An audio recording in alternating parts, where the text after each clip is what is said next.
Welcome everyone, I'm Dale and this is Cinema Historia. Yes, this is my 100th video. I'd like to take a minute to thank everyone who helps support my channel. Subscribers, viewers, friends, family, everyone who leaves their wonderful comments. Richard, thank you for your wonderful comment on my Spirit of St. Louis video. Very nice. Well, let's get started. A jobless hopeful, man's best friend, and a dance hall singer. This week we're going back to 1918 for a short silent comedy film called A Dog's Life, starring Charlie Chaplin and Mutt the dog. And this is directed by Charlie Chaplin as well. So where does our story begin this week? Well, our story begins at dawn with homeless Charlie, played by Charlie Chaplin. Charlie is also jobless and has few prospects for employment. Sleeping on the street behind a fence, upon waking up, he tries to steal a hot dog from a lunch cart and is nearly caught by a police officer. To avoid being arrested, Charlie does some fancy rolling back and forth under the fence and unties the officer's shoes. Walking by the employment office, Charlie notices a new posting for help wanted for brewery, attempts getting ahead of the long lineup, but with no avail. Later, Charlie saves a stray dog named Scraps, played by Mutt, from angry neighborhood dogs. Charlie and Scraps become fast friends and partners in purloining food, including some fast footwork to the owner of a lunch wagon. Still hungry, however, Charlie and Scraps enter the Green Lantern pub, but gets thrown out because of no dogs allowed. Re-enters, hiding Scraps in his pants. Hiding Scraps in his baggy pants doesn't help matters much, as Scraps' tail emerges from the back end. Charlie meets a girl bar singer who works at the cabaret who is delusioned with life, so Charlie attempts to cheer her up with a dance. The bar singer is intrigued, but Charlie is ejected from the cabaret for having no money and returns to his normal outdoor sleeping spot with Scraps. Meanwhile, two thieves by chance have just buried a stolen wallet nearby that is laden with a small fortune. So, does a small canine sniff out something made of leather? Does a bar singer change her attitude on life? Or do Charlie's dreams of a better life really come true? A 33-minute short film that was released on April 14th, 1918. This film was not only directed by and starring Charlie Chaplin, but also produced by, edited by, and written by Chaplin as well. Charles Lapworth, a British-born journalist and former newspaper editor, interviewed Charlie Chaplin in 1918 and briefly worked with him as a writer and consultant, receiving an 87% rating from the film critic Rotten Tomatoes with such comments as, "Anybody who cannot enjoy this farce should consult a specialist. This short is not that well known, but it deserves to be seen. A quick-tempo, silent treat from Charlie Chaplin's creative heyday, and Charlie Chaplin's A Dog's Life is just one of many masterpieces in his silent film library." And I would totally agree with that one. Even if you're not a dog lover, you will enjoy this one. I think everyone is, though. Trivia question this week. Were there some firsts pertaining to this film? Were there some firsts pertaining to this film? So a little more history and the answer to our trivia question coming up next.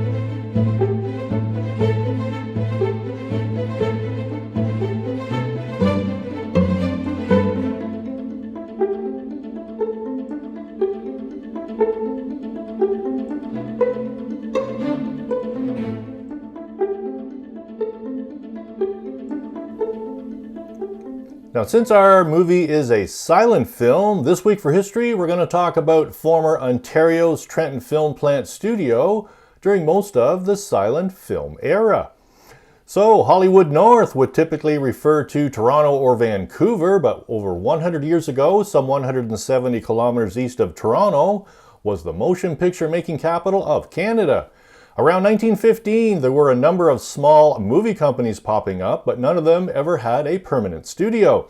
In 1917, Canadian National Features was looking for a place to build a movie studio, originally focusing on Kingston, but when a deal fell through, turned their attention to Trenton, Ontario.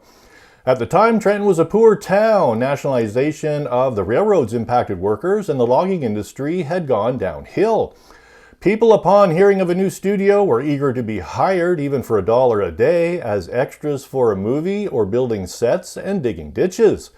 Opened in 1917 on Film Street, the Trenton film plant was rented out to various filmmakers, becoming the birthplace of several commercial silent films. One of these films was The Great Shadow, starring Tyrone Power Sr. The Ontario government purchased the building in 1923 as a production hub for the Ontario Motion Picture Bureau and to rent out to other filmmakers.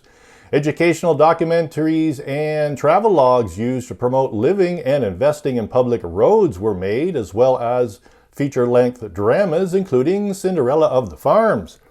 In Trenton is all the Hollywood we have in Ontario, the only fully equipped motion picture studio in Canada, stated Merrill Dennison in the Toronto Weekly Star, February 26, 1927. A First World War drama called Carry On Sergeant was the studio's biggest production. British Empire Films hired popular cartoonist Bruce Bairnsfather to be the writer-director of this film. It cost $500,000 to make, or $7 million today, hiring hundreds of locals as cast and crew. It premiered at the Regent Theatre in Toronto, November 10, 1928, billed as Canada's first epic production. Between 1917 and 1934, the studio made more than 1,500 silent films, but with the popularity of talkies, the film plant struggled to compete with studios better equipped for making movies with sound, and closed its doors, leaving behind Canada's first, and for a time, only movie studio. Isn't that interesting? And that building now is a textile company. Pretty cool. And the answer to our trivia question this week: were there some firsts pertaining to this film? There certainly were. This was Chaplin's first film for First National Films. First National was an American motion picture production and distribution company founded in 1917. It was part of a then groundbreaking $1 million contract for Chaplin. Chaplin had full creative control over his films for the first time. It was for a total of 8 three-reel short silent films. It was also the first film he completed at his new studio in Hollywood. Chaplin's half-brother Sid Chaplin played a small role in this film, the first time the two brothers were ever on screen together. And it was the first film for Mutt, the dog actor who steals the show. Speaking of dogs who steal the show, the dog in my thumbnail is my neighbor's dog, Odin. Last name, I think, is Ham. So thank you very much, Odin. There's a box of milk bones coming to you from Amazon, as long as they deliver to dog houses anyway. Join me next week for 101. The best is yet to come. We'll see you then.